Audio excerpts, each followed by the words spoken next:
Okay, let's go here to Daniel. He goes, hey, guys, thanks for working on Labor Day. A reporter in The Athletic predicted USC as an 8 or a 9-win team. What do you think? Have to prove themselves to me. Have to prove that they're going to get collectively better because they lost a lot of skilled people. Offensive line had to be rebuilt. Danton Lynn has been really, really impressive as a defensive coordinator. I can't take anything away from the 73-point explosion against who? Missouri State. Once they get into the schedule, then we're going to get a much better feel. They do get some pretty good games at home within the conference, so that's important. I don't know that Michigan is the same football team that Michigan has been post-Harbaugh. I think that bears watching. I was so impressed with Ohio State. Obviously, even though they lost a lot of defensive players, they're pretty good. So they got a long way to go. They got one win. Now they got to start playing real people.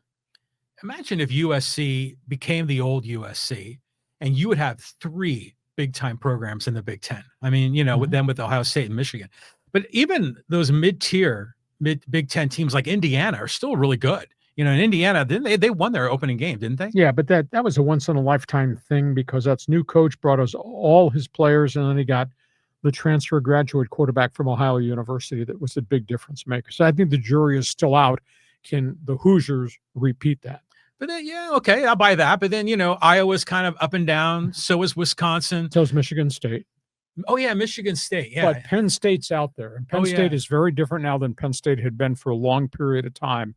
And the one thing Penn State's got is a world of experienced players who said, I'm not going to the NFL, I'm staying on state college. Penn State also has athletes that they've not had in terms of team speed. So Penn State's a big-time player in that conference now, and they have not been in recent years. But this year under James Franklin, big progress. Didn't Penn State get Nevada Reno to open up? Yeah. I think they did. Yeah. Really? Yeah, I know, really. Exactly. And that's the question I ask in my column, One Man's Opinion column. Really? You're playing Nevada? Why? Yeah. I mean, well, it's just like, USC playing Missouri State. That's right. But if SC can win 8 or 9, I mean, that'd be a big progress. A lot of people don't believe that's possible. A lot of people have a lot of doubts about Lincoln Riley. Daniel, hey, you become a regular. Thanks for being with us. Next one. Okay, we'll go to Jorge. He goes, happy Labor Day from beautiful San Diego, even though I'm working today. Baseball season is getting intense, and the race for October is awesome as always. Go Dodgers. Can you trust the bullpen? That's my question for a Dodger fan. Of course, the question for a Padre fan, can you trust the starting rotation beyond Nick Pivetta? Who would have thought we'd get to September with these two teams in first and second place? And it had big question marks for both of them. Yeah, I mean, it's these two teams, the whole season has been emotional, right? Dodgers get out to a big lead. The Padres are scuffling. Well, the Padres were 14-3. They've struggled to be above 500 since they were 14-3. Yeah, exactly. Because like May and June was like a slog for them, it seemed. And then the Dodgers came back to earth. But it seems like if the Padres would just take care of business, they could win this thing because the Dodgers are like letting it slip away. Yeah. I look at the out-of-town scoreboard, and they're losing to losing teams. Talking Dodgers. How the hell is that possible? No, it doesn't make any sense at all. I mean, especially like the Rockies. I mean, come on. So it's just, you could tell though that the Dodgers players take it up 2 or 3 levels when they play the Padres, as they should. Okay. The question of the day, can you trust that in LA? Can you trust this in San Diego? Thanks for being with us, Jorge Jonas again. Can you trust that? Okay, let's go to Callan. Afternoon, gents. Glad to see you laboring on the holiday. I finally got my ass out of bed this weekend to watch you on Channel 9. React to me about those SDFC boys, damn it. What a collection. They play the system. They're relentless. Goaltending. Again, they went through a bad stretch mid-season. Losing Olofsky was a bit of a blow, and he wound up in Philadelphia in the MLS after his contract extension did not pan out. And they had a whole pile of injuries. Now they're starting to get some of those guys back. And, of course, the Dos Santos in goal is back. But it's a pretty good team going to postseason play. And as long as they stay free of injury, with all the experience a lot of the younger guys on that side have gotten, so this has been a very impressive first year roster construction-wise. It's interesting in a soccer game, a 1-0 lead can sometimes feel insurmountable, especially 2 or 3-0. But in last night's game, LAFC got up to a 1-0 lead. And at first I was like, I don't know. But then you just sort of have hope. And San Diego always seems to find a way to come back. And so they did it again, and you end up winning on the road again. I mean, and Chucky Lozano didn't play the whole game, but he had a score early on. And that guy amazing movement on the field. They got firepower. I mean, do. it's really interesting. And they're relentless in terms of, this is what we do. This is how we're playing. They mandate tempo. That's really impressive. Yeah, it really is. So it's great to have a team in San Diego, and now all these rivalries up and down the state. It's awesome. Callum, thanks for being with us. Okay, let's go here to Manga. And he says, I think us West Coast fans have lost so much enthusiasm about college football because of the conference shakeups. Oh, concur with you, Manga. Total agreement. It doesn't feel the same. And John and I were both amped about what we're going to watch on Saturday. My goodness, I couldn't wait to get home to watch the first game, and I just stayed glued to it. And I just went from one game to the next, and it was all really exciting. There's no buzz here. I mean, I can't get excited about SC because there's such negative vibes around Lincoln Riley until they do something on the field in the Big Ten Conference. It's like they've really slipped, and UCLA is just fallen off the radar. And San Diego State, nice win, like the system. The kids played really hard, got a bunch of athletes, but that was against a 1AA team that traveled across the country. This is a carbon copy of how they started last year when everybody was excited after they killed Texas A&M Commerce, but then it fell apart on them. So going to Washington State, coming home to play Cal in weeks 2 and 3, those would be litmus test, credibility test for the Aztecs. But you're right. I mean, John, West Coast football just doesn't have the same feel. And even if you think Oregon, Washington, that doesn't feel like they're in our solar system anymore because they're in the Big Ten too. Yeah, everything's changed. I even remember growing up as a young boy in the Bay Area, and Cal and Stanford were kind of a thing, but not that big of a deal. But I know at night, like night games on Saturdays, you'd always see UCLA and USC on national television. And then Oregon, Washington became national powers. That became big time. Big time. I mean, a big West Coast thing. And you're right. It's the whole vibe is just shifted. And then, you ever see like a Big Ten game and then they'll show that animation of all the campuses on the map and they kind of travel over it. I mean, you're going from the freaking, Pacific Ocean to the Atlantic Ocean. It's not like a little community of schools in the Midwest anymore. So you're not amped about Oregon playing Maryland? No, or Rutgers, or, who the hell cares, Yeah. I buy it wholeheartedly. Thanks for being with us. Morgan, join us again. Okay, let's go to our friend Gordon. He goes, happy Labor Day, gentlemen. The best 15 minutes in sports, working on people in the Massilia Valley who love sports to watch and listen to you. I've joined your insiders group. Thanks again, guys. Glad to have you on board. We try to do a lot of different things. This has become a vocation. I mean, this thing doesn't happen in 15 minutes. We just don't show up at 1:15 on Mondays and Thursdays and sit down. We do so much input, pre-production, post-production, etc. So glad you like it. John and I spend an awful lot of time on this podcast, but we kind of like it. And it proves what we do style-wise works. You don't have to agree with us all the time, especially with him. His opinions from left field. You don't have to agree with him or with me. Why would you not agree with me? But at the end of the day, I'm glad you like it. John does all the metrics. He knows how many followers we have, and it's staggering how many followers we have in each of these different platforms. So. What's interesting is there have been a number of people recently replying to the emails that we send out each day for the one man's opinion and the best 15. People are really fired up about the best 15. They're like, holy crap, there's like a ton of information in this. This is amazing. I had no idea. And it's true. I mean, because every day he and I are texting back and forth because you're doing all your research and everything else. And I'm kind of editing video content throughout the week as we build this thing. But even today I was building the graphics and then you're coming at me. Hey, wait, late breaking story. Got to add this, got to add that. And then you were at the Aztec press conference. Yeah. You're all over the place. Yeah. There's lots to cover. And again, I do it differently. I just don't sit there, read the newspaper and say, okay, we're going to talk about this, or I'm just going to talk about one team, or that's not who I am. I apologize. If it overwhelms you, I apologize, but I am who I am. Yeah, it's all good. That's why we love you. All right. Hey, let's keep going. We'll go to Michael. Aztec football is boring. I long for the days of Rocky Long. Well, we knew we knew in the Rocky Long and Brady Hoke era, they would run the football and they were going to be street tough. And they really played good teams and they played teams tough.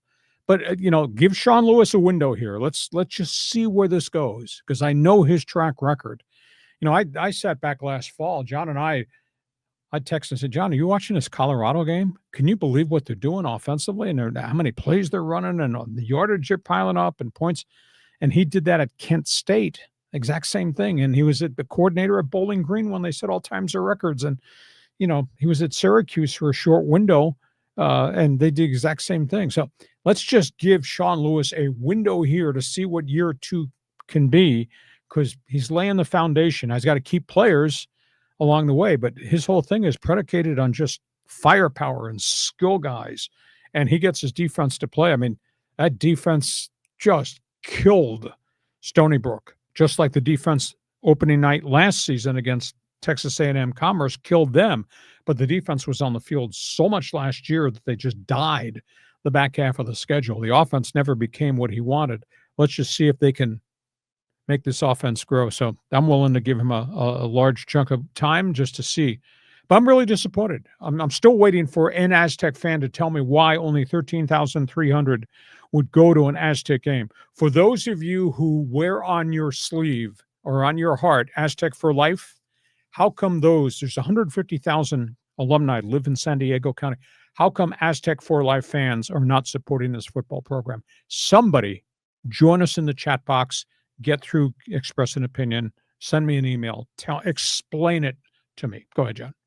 Thursday wasn't boring. There was a lot of points scored, and the defense was looking tough. I mean, even here, Shannon on the live stream chimed in and said the Aztec pass rush was awesome. Yep. I mean, there was a lot to really like in that game. And as a casual Aztec fan, I was, interested. I wanted to learn more about these players, and we had the one Napier coming back as a receiver that we thought was going to be good, but this Bostic kid showed us something. They got a couple of other running backs involved. We even saw a little bit of Bert Emanuel in the fourth quarter and for a little bit in the first quarter. So yeah, I think there's something maybe cooking. We'll see. They have to do it consistently and do it against better people. It'll be a bit of a litmus test at Washington State, although Washington State has gone through what San Diego State's gone through. I mean, that's a brand new coaching staff. They brought in 22 transfers from South Dakota State, where that coach came from. They were miserable, and they almost lost to Idaho in their home opener. So it's a big challenge. Well, let's just give San Diego State some time. But I'd still like somebody to email me, and you can always reach me through my website on that email list. Tell me why Aztec for Life fans won't support this football program, because you can't live with 13,300 fans. That doesn't make the program viable. Somebody call my Kiss My Aztec line. I agree. Okay, thanks for the input. Okay, we'll go to Showtime, Dodger Talk. Kopech and Kim were activated today as part of rosters expanding in September. Dodgers bullpen is back to full strength. Damn near just need Vesia. Looking forward to the division race. But the only thing is, can you trust the guys you're bringing back? We're sitting there. Tanner Scott comes off the disabled list and promptly throws a 3-run home run. 9th home run allowed, another blown save. Kopech can't throw strikes, and they had to take him off the Oklahoma City rehab list because he'd been there for an extended period of time. So there's still a lot of uneasiness in this bullpen, and this bullpen has been the detriment of this team. And it's a Dodger team that had a 9-game lead over the Padres, and it's all whittled down to 1 or 2 right now. So we'll find out as we go forward. He's got great confidence in the Dodger bullpen. I just ask, can you trust them? Yeah, that's a valid question. But every one of those guys has been great in their past. Chunks of time. Kirby Yates, Michael Kopech. I mean, we can go down the list. So a lot of other guys. Oh, yeah. Vesia. And Tanner Scott. Yep. I mean, it's weird how everything's gone sideways. Concur. We got a month. There is a month left in the baseball. But guys, seems like the season has taken forever. It is a grind, man. It really is. It's been such an emotional roller coaster of who's hot, who's not, who got healthy, who's hurt, both teams. It's really bizarre. Well, it used to be back in the day that it was like everyone went, it was granted it was touch and go in August, dog days, but everyone went balls to the wall till the end of the season. Mm-hmm. Now it seems like it's almost like load management in a way, that they just want to get into the tournament because there's 6 teams qualify. They just want to get into the playoffs. So they're not so worried about winning a division. I buy that, but getting 3 home games in a wild card, that's huge. Oh my God. Yeah. I mean, like I said, as hot as the Mets have been recently, and they've had so many injuries, Mets going to Philadelphia for 3-game series as a wild card team. Not much hope there. Padres going to Philadelphia for a wild card series, or Padres going to Wrigley Field for a wild card series? I don't think so. No, not on the. I mean, remember the Padres did that with the Mets, and they won 2 out of 3. That's really hard to do. I mean, especially if you have to go across country. Okay, let's go here to Casey. Talk a little SC football. Hey, good afternoon, guys. Happy Labor Day to you both. Hacksaw, I thought my Trojans did what they were supposed to do, but I'll wait to judge them when they play someone tougher.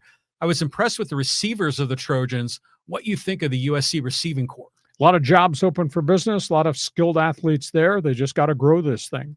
Mayava obviously was red hot. What did he throw for? 275, I think it was, and threw a 73-yard touchdown pass. But that's against what was formerly a 1AA team. I mean, there's no way that Missouri State should have been on that field.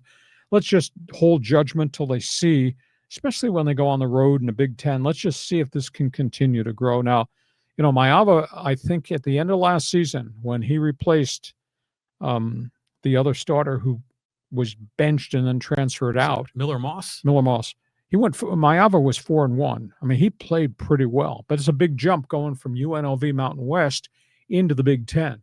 So let's see if he can build on that. They seem to have a lot of confidence in him, but they did lose a lot of people, but they've replaced him with that. They really got great athletes. So let's just see if this comes together. I didn't see the game, but it was 73-0, right? 73-13. 13. Oh, okay. The other team scored a few. So there must have been a lot of receptions, a lot of touchdowns in the game, but I really couldn't tell you. Yeah. So everybody at USC, I think, is feeling pretty good. And at UCLA, wow, the hostility is unbelievable. Well, let's go here to UCLA. We'll talk with John. He goes, I'm going to guess that Nico Iamaleava is missing the sound of Rocky Top right now. I mean, he didn't play very well. Now, maybe it's a byproduct. He doesn't have a lot around him. Their defense was deplorable. I mean, they did not tackle. I mean, they got killed. And when they gave up 463 yards, it was terrible. Nico only completed 11 passes. And he's been there since spring. I mean, he got there very early. He opted out of Tennessee in that NIL dispute really early, and he showed up on that campus. And he's got experience, so he should not have been so scatter-armed, I don't think, in this first game. Yet he only completed 11. I think he was 11 for 22. So a lot of work to be done there. And I'll tell you, there are so many doubters now about Deshaun Foster as a leader. Just unbelievable criticism across the board. Well, here's a comment about Deshaun Foster from Chris. He goes, saw how unbelievably pathetic seeing UCLA draw less than 30% capacity for their home opener against a quality opponent Saturday. Deshaun Foster embodies the old deer in the headlights expression. I've seen bigger crowds on the professional pickleball circuit. Embarrassing. Oh, terribly embarrassing. And I'll tell you what, if this turns out to be a disaster, what are they going to do about the athletic director who hired him? Because they gave that athletic director, whose program, by the way, is $216 million in debt. Think about that at UCLA. They gave him a 3-year contract extension a couple months ago. And that's a vote of confidence. And your football program is in this state of disrepair. Holy cow. So a lot of work to be done. And Foster has not won very many friends with anybody in the media and the way he's treated people over the last calendar month. So he's got a lot of work to get done. I got to believe Nico's going to be a better quarterback, but why would he be this bad right out of the gate? It's kind of a funny name, Iamaleava, so it kind of sees why he's transfers. But here's a couple more guys piling on. Richard said UCLA flunked their opener and tribe with the F-bomb. Deshaun Foster, one of the biggest F-ups hires in my lifetime. Sure looks like he's overwhelmed. He was overwhelmed last year. Granted, they kind of finished the season a little bit upbeat, but boy, this was a terrible start to the season. And again, social media has just gone haywire. And the one post that I saw says, I regret to inform you that all season ticket holders at UCLA are entering the transfer portal. That's killer, man. I mean, And, by the way, I watched part of the game and, Utah rolled them, but UCLA's got some pretty sweet uniforms. Mhm. I mean, I just really like that blue and gold combination. But man, yeah, you gotta perform on the field. It was a disgrace. 77,000 seats tarped. 35,000 showed up, and most of them left before halftime. Oh my God. I mean, that's at the Rose Bowl, right? Yes, sir. Yeah. I mean, that's incredible. And meanwhile, Ohio State, Texas was like what, 107, did you say? 107 there and over 88,000 in Death Valley for Clemson, LSU. See, it's just the culture is so much different here on the West Coast. It's crazy. Okay. Thank you for joining, and we'll continue to track this. We're going to cover all these teams week by week as we go forward. Next one, John. Okay, here's kind of an interesting question from A1. What do you think of Greg Coate of the Miami Herald? Longtime columnist, lots of opinions. Sometimes he gets all over the Hurricanes. I will say this: Mario Cristobal is a really good head coach. He was at Oregon, and that's where he got he cut his teeth as the Oregon Ducks head coach. And I thought he did a really good job with a lot of resources. And then he left, and I couldn't believe he left Oregon, because I've been up there, I've been in those facilities, and I would never leave Oregon. But he left because he wanted to go back home. He was an offensive lineman for the Miami Hurricanes. He's obviously a very strong-willed coach, very demanding. Boy, he's got studs. He's got athletes. He's got bulk. He's offensive line, defensive line. Those are big boys. And he's got skill guys who can just fly. So Greg Coate sometimes is really, really critical of the Hurricanes because they've been in a bit of a downward cycle. But end of the day, Cristobal is a really good coach. He's going to do a really good job. Now, granted, I've never lived in Miami or spent much time there except for a few days on vacation. But my hunch is that the Miami Hurricane occupy a higher level of interest than a lot of professional sports in Miami. Would you say it's true? Well, it depends whether or not the Dolphins are doing well. Right now, Stephen Ross and the Miami Dolphins are under a lot of fire. Despite having Tua, there's a lot of infrastructure problems there. There's been a lot of personality problems with controversial players. And I think the Miami Dolphins are not going to have a good season. We're going to talk about that on Thursday. But at the end of the day, the Miami Heat under Pat Riley, when they were doing well with their big three and Eric Spoelstra, they were very, very popular. Marlins have never, ever been popular. But no, the Hurricanes have had enormous success. Jimmy Johnson was there way back in the day. Because I remember that was the Catholics Convicts era. Yeah. And Miami football at that time, they were like a national phenomenon. And Schnellenberger was there. Same thing. Mm-hmm. So I think the popularity is dependent on have they dominated lately. But I really believe this coaching staff led by Cristobal, they're going to make them really, really good. A1, thank you for being with us. Okay, let's there was a comment here. Michael had to throw this in. Hey, Lee, aren't the Phillies the number 2 for right now? It's changing every day. It changes every day, back and forth, back and forth. But I just pulled that off of the standings last night just to talk about what if this thing ended right now, who'd play where and who'd be in the most trouble. But, Philadelphia's got all kinds of problems now. Now, they made a move that kind of surprised me. Surprised me that the guy went there and a team out here didn't make a move on Walker Buehler. Philadelphia signed Walker Buehler, just let go by the Red Sox. Now, Buehler had a really good start in Boston. It was at one point was 5-2, cornerstone rotation. Has kind of given ground. Is 5-7 right now. Had not pitched really well the last month and a half. Boston bought out the contract. He signed for 1 year, $21 million. So Philadelphia, which of course obviously lost Zach Wheeler, and Nola's not back healthy. One of their other starters has struggled. So they brought Walker Buehler in. I was surprised the Dodgers did not make a move on Walker Buehler. Not so much that he fit in their rotation because they got the gold standard rotation. It seems to be healthy.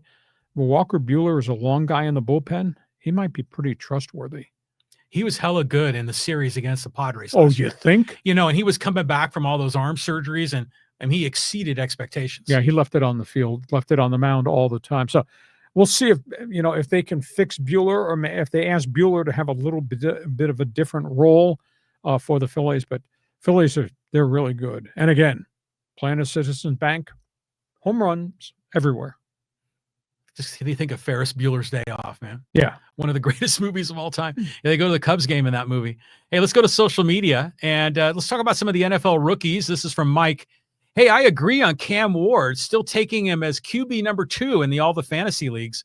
would not touch Travis Hunter. Rookie on a bad team. Nah, I'm good. Well, Cam Ward, it's his job. They're just going to have to build around him. It's going to take some time. He is a student of the game. He's a leader. I've heard stories about the minute he got drafted, he was in the facility every day at 5:30 a.m. with his wide receivers. He brought those guys breakfast every day, and they did video at 5:30 from the OTAs on nonstop. So I mean, he's an X and O's guy. He's a smart guy. You know, he's a really intriguing kid. He started his college career. He was unrecruited at a little place in Texas called Incarnate Word. Oh, yeah. And then he went to Washington State, and he played really well in that wide open offense. And then he finished up his last year at Miami. But he's a leader, and he's a student of the game. He's excellent. Now, NFL, you need a lot of players around you. I don't know that he's got a lot of players around him at this point in time. In terms of Travis Hunter, I wouldn't bet against him. He's a great athlete. I think the only question, Mike, is, man, it's an awful lot of prep time. So how can he do all this prep time physically and mentally as a wide receiver, and then do all this prep time if they ask him to be either top nickelback in the third down package or be a top cornerback all the time? And the physical wear and tear. So I don't know how he's going to be able, thinks he can play both positions full time, but we'll find out. They got a lot of flaws. They do have a new coach in Liam Cohen, and we'll see what his impact on Trevor Lawrence is going to be at quarterback. So I wouldn't bet against Travis Hunter. I'm just not sure he should be doing both jobs full time. You know, it's interesting because those two guys, you know, they're both playing on struggling teams, right? Mm-hmm. But then if you look down the number 3 pick, wasn't that Ashton Genty? Yeah, Raiders, and I think he's going to have a great year. And but what's he got in his offensive front? There were no holes for him to run through. He played a chunk of snaps with the Raiders, and he got nothing done because there were no holes. Okay. All right. But that kid's got talent, you know. Oh, no doubt. And then the number 4 pick, Abdul Carter, goes to the Giants, who have a really good defense. Yeah, so they should be a competitive team, right? Yep. So it's fun to see the rookies not only getting a chance to be in the spotlight, but actually doing well and see the team do well. Concur. And I don't know what you're doing Thursday, but you better be here with us Thursday. Our NFL season opening preview on the Thursday podcast. Thanks for being with us, Michael. Go ahead, John. Okay, let's go here to Tim. Talk about the Padres. He goes, poof, Bogart's to the disabled list. Padres are cursed. They'll never win. I appreciate them spending big bucks and trying through, but better than the 10 to 15 years ago having a AAA roster. Well, I felt bad for Xander because Bogey, I thought, has really played well in the middle of the season, made some adjustments, and he was hitting over 300 for a huge chunk of time, and then he fouls one off his foot and he fractures it. So we don't know how far into September it's going to go before he's going to be in a lineup. I think it's going to be a fair chunk of time. I'm mystified. You know, I went back and did this research thing on the home runs and the fact that Fernando has 1 home run in 33 games and Manny has 1 home run in 28 games, and they're making so much money, and Manny's in another swoon. They need these guys to play to the paycheck that they're earning, and that includes hitting home runs. It's not happened at all. I mean, thank goodness that Gavin Sheets has got 20, and O'Hearn occasionally pops one, but they need their big bats to be their big bats. Well, it seems like the whole offensive philosophy is not Earl Weaver 3-run homer. It's, hit line drives, pass the baton, draw a walk. You don't see guys taking like out of their shoes swings. There's nice level swings. And, if the ball takes off, great. Otherwise, I'll take a single or a double. Yeah, but you're paying these guys $30 million a year and they have 1 home run since July 25th. It is weird. I know. And I don't know if Tatis will ever get back to what Tatis used to be. I miss the early Tatis. Yeah, we're going to find out that Tatis has got an oblique injury. And Manny looks fatigued. He really looks worn out, but he's a baller. He does play all the time. So I just hope that some of these guys start hitting home runs because you're going to need some home runs because you're going to face really great pitching in postseason. You're not playing the White Sox or the Pirates or the Rockies. Aren't you just happy for Gavin Sheets? I mean, finally put it all together, change the scenery. It's all working out. And Gavin Sheets was in Chicago, which is a deplorable set of circumstances. He comes here. He's got a good lineup around him. So now he's playing his game. Yeah, it's sweet. I mean, I'm really happy for him. Tim, thanks for being with us. Jerry Bonds. Yeah. Yeah. Okay, let's go here to Aztec fan. This is my opinionist.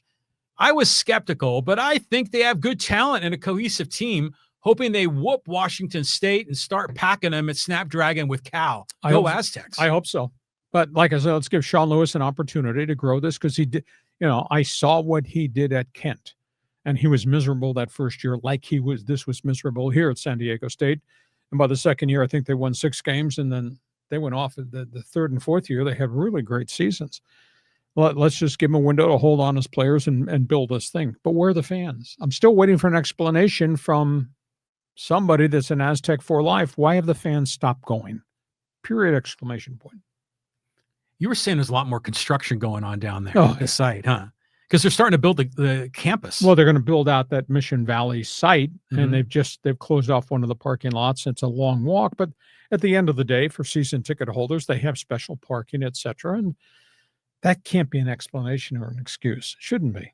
I mean, there's got to be well over 100,000 alumni here just in San Diego County. 150, right? I was told. 150,000. Yeah. So yeah, Aztec for life. Get out there. I mean, a lot of programs are losing their football team. Now you're finally in the Pac-12. You've been dreaming about it forever, Aztec for life. Now's the time to jump on board. Okay, but let's see what others have got to say. Okay, let's go here to a little NFL. Talk about this Jim Irsay tragedy.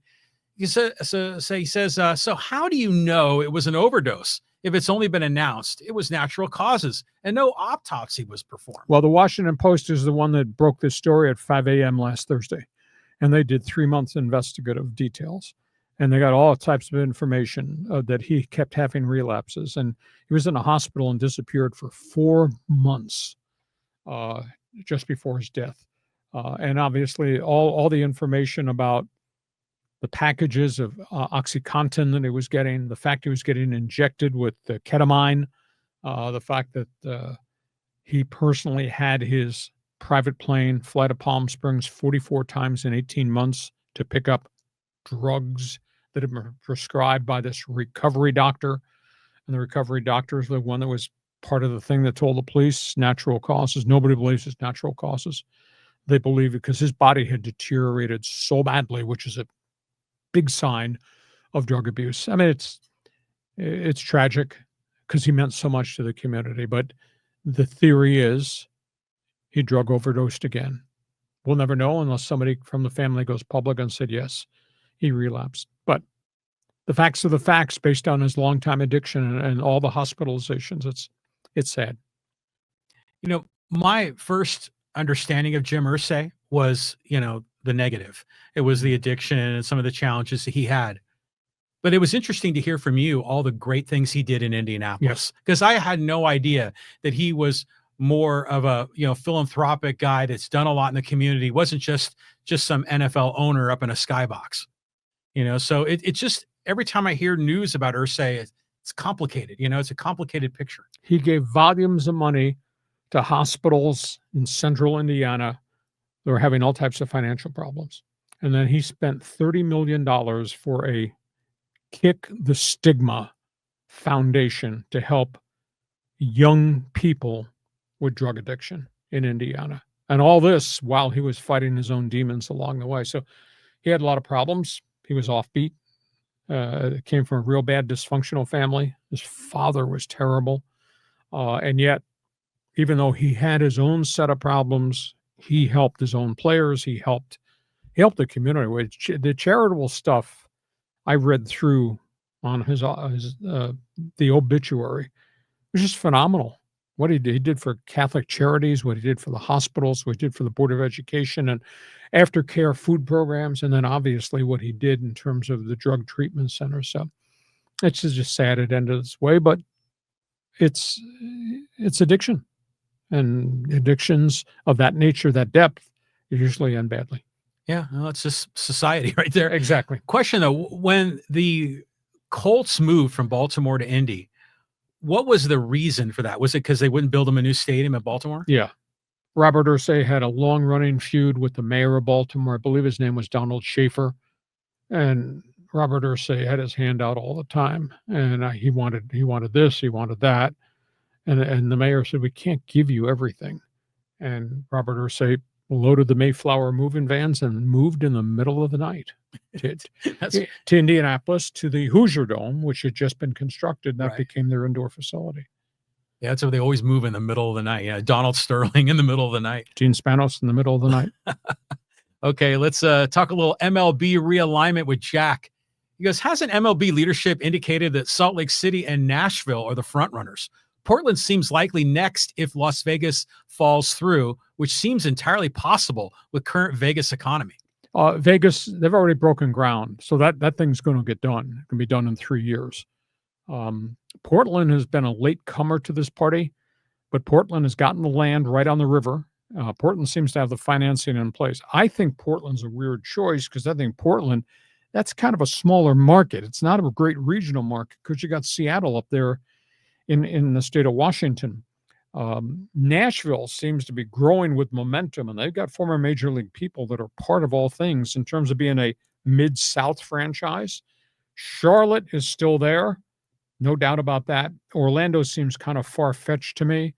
And again, based on the problems that Miami and Tampa Bay have, I'm not sure anybody wants to go back into Florida. So if you were asking me, I would tend to think Nashville is a lock. I don't see Salt Lake City at this point in time. I think Portland might be the legitimate one. And they seem to have just given up or not shown interest in Montreal. And that's a shame because the Canadian economy is much better now, and Montreal has become a great regional center. With Montreal, Quebec City, it could be a great regional franchise like the Blue Jays have bounced back and become a great regional franchise. But we got 3-4 years here. They're talking 2029 before expansion. Isn't it interesting how the whole psychology of a city is wrapped up into this sort of thing? Because they want to be a major league city, right? And I remember in the 70s, I had family that lived in Utah, and I went out there. I went to some of the Salt Lake Gulls games. Sure. And they were the AAA team for the Angels at the time. You were probably broadcasting the Giants back then, the Phoenix Giants. Yes. So, Salt Lake and even Phoenix back then was not really a major league city like it is now. Oh, yeah. Exploded population-wise. Salt Lake has really grown as a venue. So, but we'll see. We got a long way to go. But realignment is being discussed properly at the same function as the expansion franchises coming. Let's do a couple more here. Okay, let's talk about the NL West here. This is with John. He goes, the NL West battle is irrelevant. There is no reward for winning the division as the third seed. Unless you placed a bet on a team to win the division, you really shouldn't care. Well, third seed means you're going to play in the first round, but you're going to get home field advantage. So what's the difference? You're going to be your third seed. You're going to play the sixth team, which probably won't be equal to you being a first place winner in your own division with the third best record in the National League. So you have to play. That's the way the thing is structured. But if you're finishing fourth, fifth, and sixth, that's problematic now if you're going to play all 3 of your playoff games in the other guy's yard. Yeah. Well, I mean, so the 3 and the 4 seed get the home games, right? Mm-hmm. And so you would think that the number 3 would get the weaker team as the 6 seed. 3 plays 6. Right. But they're all like good. There's a lot of, general parity here. And it's a 5-game series, or no, a 3-game series. 3-game going in. So you get 2 great pitching performances and it's over. Yep. But if you have to do it in the other guy's yard, that's going to be hard. It's harder. Yeah, no doubt about it. Thank you for being with us. Okay, let's keep trucking here. And this is from, what does that say, Seinstro? Yes. Because we're talking here about UCLA, USC. West Coast bias. SC just showed what their offense can do and how improved their defense is getting. 11-1 and playoff bound is my prediction. Fight on. Fight on. As long as you're playing 1AA teams. Fight on. You're going to go play some tough road games here in the Big Ten. Fight on. You have some tough teams coming here to the Coliseum. So, but Lincoln Riley's got to prove himself. So, I mean, there was so much excitement when he got here. And then Caleb Williams came. And that first year was really good. And then they had all those injuries. Second year, it just got worse. It was Caleb Williams by himself. The third year, he had a quarterback issue. And program really slipped. So, I mean, he's in his 4th year. And there's a lot of second guessers out there about who he is and what does he really stand for. And is this going to work? Although I tend to think they get so many great athletes. And they've had lost in all the conversation about who they are at this hour, lost in the conversation, they may have number 1, number 2 recruiting class for 2026 already kind of locked up. So that's pretty good. Now we'll see if these kids stay, if these kids don't decommit. There's a lot of hanky-panky going on with kids that commit early who then change their mind at the last minute. But I think Lincoln Riley's got to have, as you would say, an 11-1 season to get back in the good graces of everybody. Of course, there's an awful lot of regular criticism that this guy is not whom we thought he would be. Yeah. I mean, I remember in Oklahoma, everyone thought Lincoln Riley was a god. Yeah. Yeah. And then he left to USC and it really pissed off Sooner Nation. But I think if you were to go back to the 60s and 70s, that was the John McKay, or is that more John Robinson? No, John McKay. McKay. So if you go back to that era, USC was just mega dominant, right? I mean, were they as dominant as, let's just say, Ohio State is, during this current run? Yeah, they were top of the heap. But again, John, you can't go back. You're talking 45, 50 years ago. That was a whole different world Oh, yeah, totally. that John McKay was living in. And so it's just very hard to compare that great era to whatever greatness we might have right now. I mean, Nick Saban, greatness in Alabama. But look what's happened to Bama in the last 18 months since Nick Saban walked away and said, I don't want to live in this world with the NIL transfer portal a part of my world. Did you see they played in Florida State, Alabama, right? Yeah. And I saw pictures of Alabama fans leaving the stadium and they had the nastiest look on their face. They were so disappointed, so embarrassed that their number 8, Crimson Tide got blown out, by the Seminoles. Well, as I said at the onset of this podcast, how can you be Alabama, all things Nick Saban's legacy, and not have a quarterback? They're starting a third-year, historically, backup quarterback. That is their starter.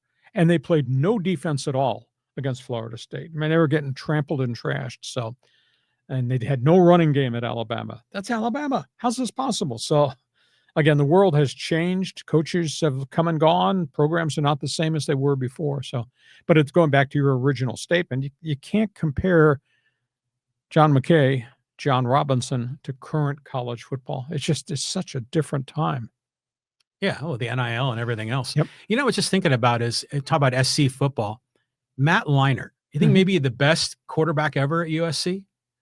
Yeah, I would think so. I mean, Pat Hayden was good for a chunk of time, but yeah, Matt Leinart. But again, Matt Leinart not only had the greatness of a great coach in Pete Carroll, I mean, he had phenomenal people around him, all those NFL players and Reggie Bush. Yeah. And I think, by the way, he does a really good job on the pregame shows that he does, but he must have gotten drafted. Maybe he just didn't pan out in the NFL. Yeah, I think he was drafted by the Bears. Interesting. But again, not everybody's cut to be an NFL quarterback. Yeah. Hey, listen, we hope you have enjoyed this podcast. We